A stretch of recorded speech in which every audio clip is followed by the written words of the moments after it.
Welcome back to 8482 Media. Today I have a quick one for you guys on how to add the golden snow effect onto your CapCut clips. So initially what you're going to want to do is go to Media. We're going to click and drag the clip we want the effect to be added to, and we're going to release it onto the timeline. It's going to kind of look like this. And then we're going to go to Effects on the top left corner.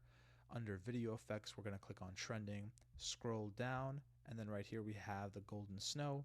Click on it, drag it down to the clip, and now we can mess with it and elongate it as we'd like. So we want it to be the entirety of the clip, and now we can go to the top right corner with the effect being selected, and we can change the atmosphere, the filter, strength, glow, and range. So let's see how it looks.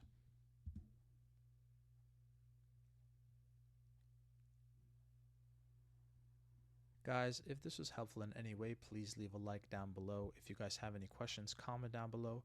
Thank you guys for watching and have a great day.